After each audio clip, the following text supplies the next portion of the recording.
Shalom, shalom. Comme il est vraiment agréable et merveilleux d'être ensemble. Et je suis le berger James.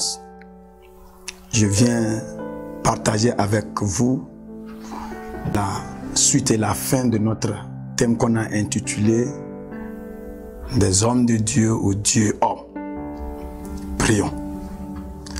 Saint-Esprit, tu es l'esprit de révélation. Tu es celui qui nous révèle ce que nos yeux, nos oreilles et nos cœurs ne peuvent pas percevoir. Alors là, nous demandons la manifestation de ton ministère dans notre vie, afin que nous puissions recevoir ce que notre Dieu a préparé pour nous. Touche quelqu'un en ce moment particulier, car c'est le temps de quelqu'un. Au nom de Jésus-Christ. Amen. Nous avons commencé avec ce thème des hommes de Dieu au Dieu homme.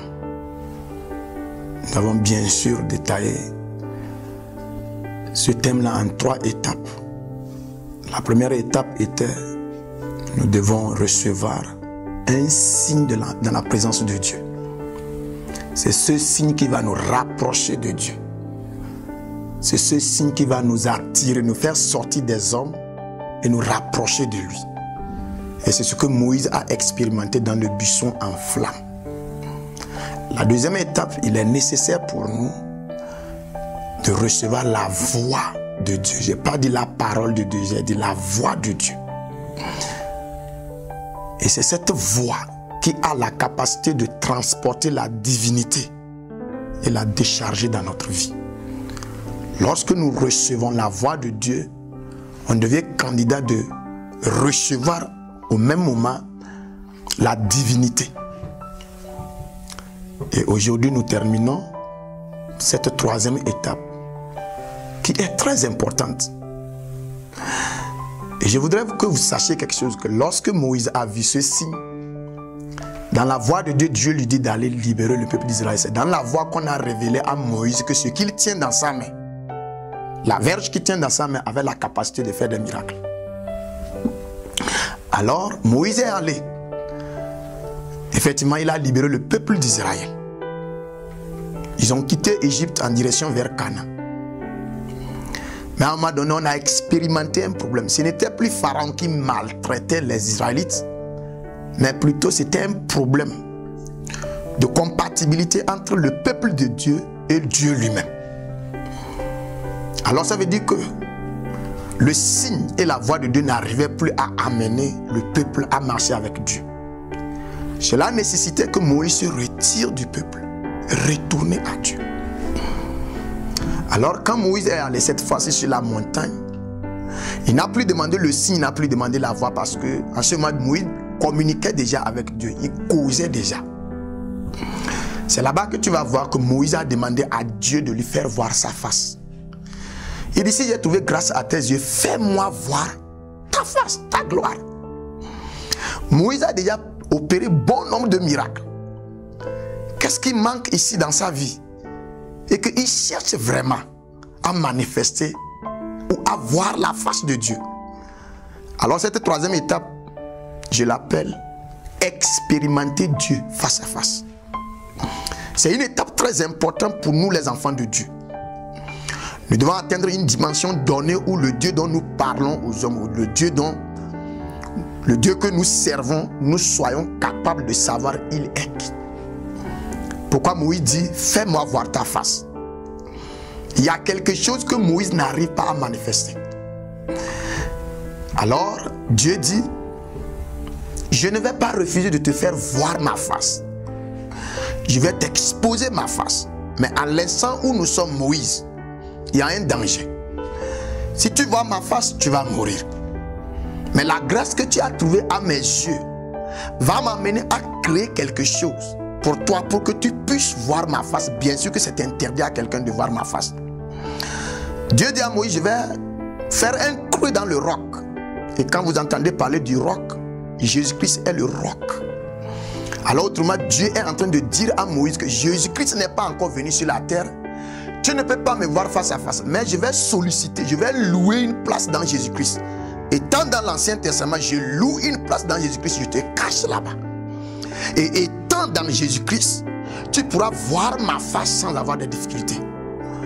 Indirectement, nous sommes arrivés dans une dimension donnée où ce que Moïse ne pouvait pas expérimenter, nous avons maintenant l'accès libre d'expérimenter ça. Alors, Dieu cache Moïse dans le roc et il fait passer sa gloire. Et le résultat de cet événement, lorsque Moïse, ayant reçu les 10 commandements, revenant maintenant, toute la foule a commencé par fuir. Le même Moïse qui leur a dirigé d'Égypte, amené à ce lieu-là, il revient maintenant cette fois-ci, pas d'un signe, pas de la voix, mais de la face de Dieu.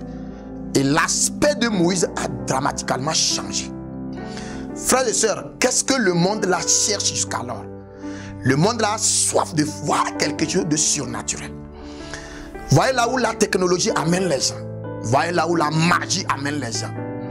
Malgré qu'ils ont atteint certains niveaux extraordinaires, ils continuent de chercher. Chercher quoi?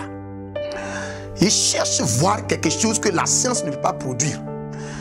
Et c'est l'heure à laquelle Dieu veut révéler sa face à travers les enfants de Dieu. De la même manière dont le peuple d'Israël a vu Dieu, a vu Moïse. Et ils ont pris Moïse comme c'était un Dieu parce que sa face rayonnait de gloire. C'est de cette même manière que l'Église va apparaître dans ces derniers temps. C'est au moment où l'homme de Dieu expérimente la face de Dieu, la présence de Dieu, la personne de Dieu, la gloire de Dieu. C'est en ce moment qu'il cesse d'être homme de Dieu, il devient Dieu homme sur la terre. Un Dieu, mais homme, qui marche. Et le monde se soumet seulement aux dieux hommes et non aux hommes de Dieu. Le monde va accepter, obéir les ordres des dieux hommes. Le monde va se soumettre seulement aux décrets des dieux hommes. Et le moyen par lequel nous allons devenir des dieux hommes sur la terre ici, c'est expérimenter sa personnalité. Quelque chose doit se passer. Vous savez, Pierre, Jean, Jacques n'ont jamais proposé à Jésus de leur bâtir une tente.